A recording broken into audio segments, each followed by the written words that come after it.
from Journalism Department, second year from Adamus University. And here we have Nilanjan Chakraborty with us from Law and Justice Department from Adamus University. So thank you, sir, for giving your precious time. And sir, could you please introduce yourself? It's totally my pleasure. Yes. Okay, so sir, could you please elaborate about yourself, introducing or something like that? On censorship or? Yes, sir. So the topic is my topic is on censorship law. So okay. So now the first question, sir, I would like to ask you is how did you start your career in opting this law thing, sir? See, law is something which is there in every aspect of life, isn't it? So whatever we do have a part of law in every aspect of life, isn't it? So if I'm knowing the law of the state, or I'm particularly knowing the law of the land, I consider myself to be a privileged one to actually be into that system. And I think that if you know the law of the land, you are a powerful person. And you can influence any of the authority, you can take charge of your rights, you can help any other people whose rights have been infringed. So this particular field of study is something beyond just pedagogy, it's just beyond the academic level, but it also it helps the society to get what they deserve, right? So law always maintains the order. Law may always maintains and regulates the activity of the society and activity of the individuals altogether. Exactly, true, sir. I'm absolutely agree with your point. So, sir, let's just jump on to the basic questions. So, the first question, sir, I would like to ask, sir, how would you explain censorship to someone who is unfamiliar with this term? See, if I'm talking about censorship in a very lay words, in a very lay statement, it's just nothing but the suppression of speech. It is either suppression of speech, it is otherwise suppression of any public information or any of such information of the same manner. So whenever I'm suppressing your voice, your right to express, or your right of expression or speech or any of such nature, then I am censoring your part. Exactly. So this point is quite, relatable with the very basic things in law, because law plays a very vital role in every aspect, as you truly said this. So I'm completely agree with your points. And next, so I would like to jump on to the another question. That is, the question is do you think the internet should be censored? Okay. So the internet should be censored. So what's your take on this? Internet should be censored. Now, it is a very hypothetical question because it totally depends upon what kind of content you are publishing. It is totally depending upon what kind of content. See, internet is something which is totally a computer-generated virtual world, and it is endless. It doesn't have any territory. It doesn't have any boundary. So as it is such a global system of information, anything and everything is published in the internet. So we really do have to know about the filtration process. Exactly whatever information is given in the internet or in any portal or any of the bandwidths or of such nature, we need to know that whether that internet is not harming anyone, that particular content should not be objectionable, that particular content should not be injuring any person or the state or any individual society. So these are the filtration process or filtration stages I'm talking about here, which we should impose whenever we are talking about the content in the internet. So internet should be censored, no, but certain contents of in the internet, yes. Exactly, sir. That depends. You can say that depends on the context, on the very basic context. If you suppose if you are telling, because as we all know, without internet, there is nothing possible. You can surf or you can take help from the internet. So that's the point here. And thank you, sir, for your points. And the thing is, we are proceeding for the next question. That is sir, do you think is it up to the government or other agencies to censor the thing?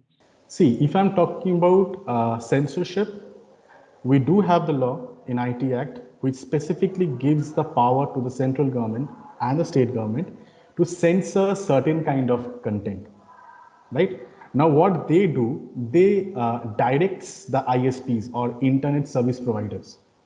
They directs the internet service providers to actually block certain type of content from the internet, which may incite certain kind of offenses or excite certain kind of offenses, or it may hamper the public order, or it may create defamation, or it may disturb the security or the integrity or the security of the country Or or the will be nation. right to freedom of speech and expression. Yeah. Absolutely. So exactly what we are talking about here is we need to abide by the laws, whatever has been stated in IT Act, whatever has been stated in IPC, whatever has been stated in the Newspapers Act, whatever has been stated in the Press Act or the Press and the Registration of Books Act. So they are imposing certain kind of restrictions on the content only on the ground that it does not hamper the common process of the society, or what the norms the society has established. They should not disturb the norms of the society altogether. That's very like very special point which we should know about that censorship things because today in these days like censorship plays great role and everything we can't just rely upon the internet every time because something Absolutely. there should be just change. No, so that's the major point here we can rely upon. So thanks for your point, and I would like to ask you the next question. Like, sir, do you think censorship violates freedom of speech? Now this particular question is little bit, I will say, is of controversial nature. Now internet, whether internet violates the freedom of speech, it totally depends upon what kind of content you are expressing.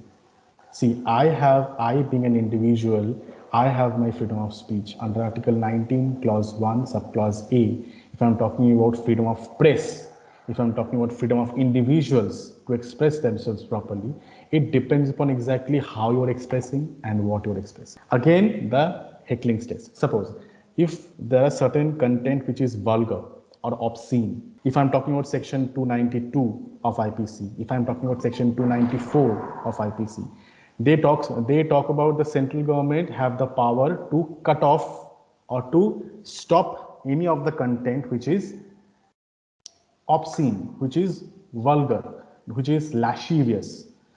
Now here main problem which actually prevails now in also in our field of law is that what kind of content are called the obscene content. There is no definition of obscenity. So Exactly. what the government is thinking as obscene may not be an obscene person, may not be an obscene thing. So it totally depends on the perception of the individual, the person, the state. Suppose I, being a professor of law, if certain policies of the government I do not like, I have the full power and I have full, not authority, but the right, which has been guaranteed by the Constitution of India to every single individual. I have the right to criticize that policy. Now, if I have used certain words which the government didn't like, and the government said that this is an obscene material, and they struck down that particular blog, article, research paper, whatever it is. So here, your freedom of speech and expression has been violated because if you are criticizing the policy of a particular government, you are not doing anything wrong, nothing. So what exactly you mean by obscene or obscene materials, it totally depends upon person to person exactly how you are looking to that particular content. If suppose I have an artistic portrait or a painting of a naked woman or a naked man, of a naked people, will that be an obscene content for you? Maybe yes or maybe no. But if it is yes for you, it can be it can be no for me because I'm seeing that particular content as an artistic work, and you are seeing to that content with your lustful intent. So that is not right. So something which is obscene for me may not be obscene for you, right? glad for your this point, sir. Actually, the thing is, like your persona tells you everything, like how you are looking into something as a subject, how you are looking into something, how you are dealing with that. So that matters a lot. So thing is, like if we talk about the obscene scene, so there will be sir, like such scenes and such context if we are not talking about. So that matters a lot. So I would like to ask you another question. That is, so what is the relationship between censorship and intellectual freedom, according to you? Now, see, if I'm talking about intellectual or the intellectuality of a particular person, right?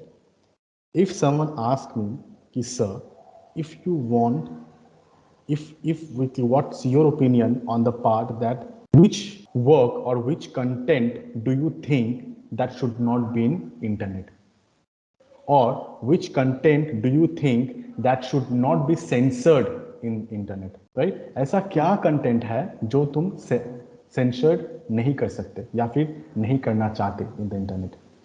The first thing which comes to my mind is the artistic work. Artistic work is one thing which should not be censored because it is a product or a result of a particular person's intellect. It may be a painting of a naked man or a woman. It may be a portrait of something which you may think to be obscene.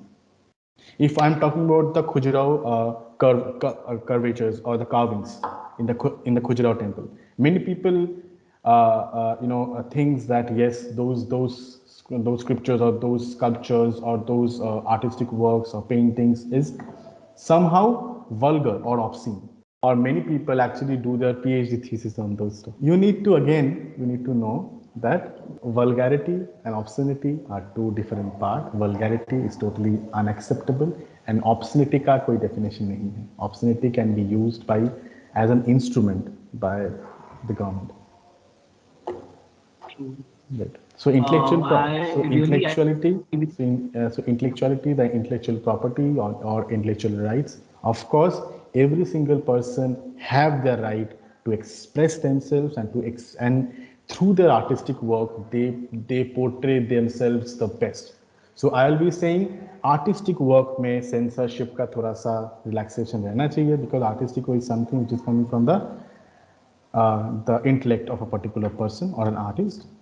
And other than that, yes, fine. The content which should not be there in the internet, that should be censored, that should be cut, then that should not be allowed to be published in the internet or through press media. Yeah. True. That was the point, sir. Like as you truly said, like artistic point matters a lot because you are seeing any object as a subject. So there you will create an artistic point first of all. So that artistic point matters a lot. So that's the very fruitful thing you have shared with me. So thank you so much, sir. And now I would like to ask you another question.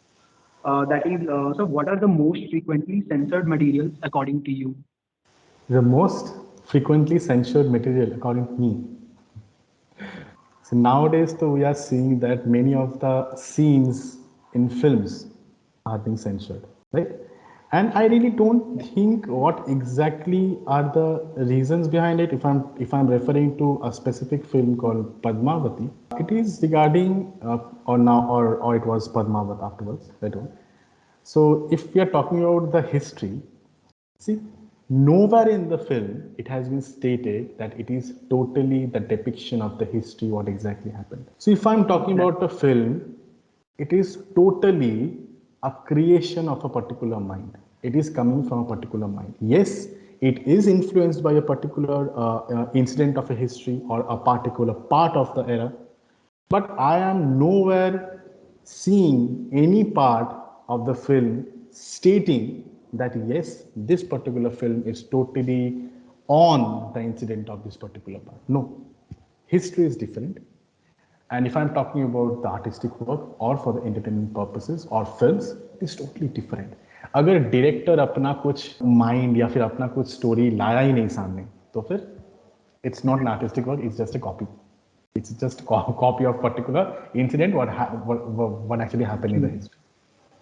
Right. So That's nowadays, really yeah, the scenes in the films and web series, in short films, I don't know whether how these things are becoming obscene or vulgar, but there is a very gray area around here in this particular part.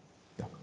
exactly. As you truly said, obscenity and vulgarity are the two different terms, and this plays a major role because obscenity is not similar to the vulgarity, and vulgarity is not similar to the obscenity. That's truly a very good point. Last but not the least, I would like to ask you the last question. That is, like, how do censors justify their demands that information can be suppressed? Now, yeah, again, so Hickling's test. We have in law that we differentiate or we judge exactly what should be called as obscene. If you're talking about the Information Technology Act 2000, if you're talking about Section 67A, Section 67B, there we specifically have the content which is totally sexually related to sexually explicit content. Now, sexually explicit content. Now, if I'm talking about Section 67A, which deals with sexually explicit content. Now, sexually explicit content can be a film, it can be a painting, it can be a pamphlet, it can be a leaflet, it can be a circular, it can be a periodical, it can be a magazine, anything it can be. So we need to know that which part of the content should be considered obscene. And for the same purpose, we have a test called heckling test. Now, this heckling test talks about that those content which has the potential to corrupt the mind of the person or of the people, right? So, if a particular content has the potential to corrupt or to deprave the mind of the people, or it is of such lascivious nature that any particular person with the prurient intent may have some kind of bad influence or make it a bad influence on that. Those particular content will be called as obscene content, but not artistic works, not a painting, right? So the paintings or the artistic works cannot be considered or should not be considered as obscene until and unless it is passing the Hickling test. Passing the Hickling test means that particular content is obscene. And if it is not going according with the standards of Hickling test, then that particular content should not be considered as obscene. Exactly. So that's very true. Like your context, you said like context plays a major role in this. Like how you are looking into an object, so that plays a very vital role here.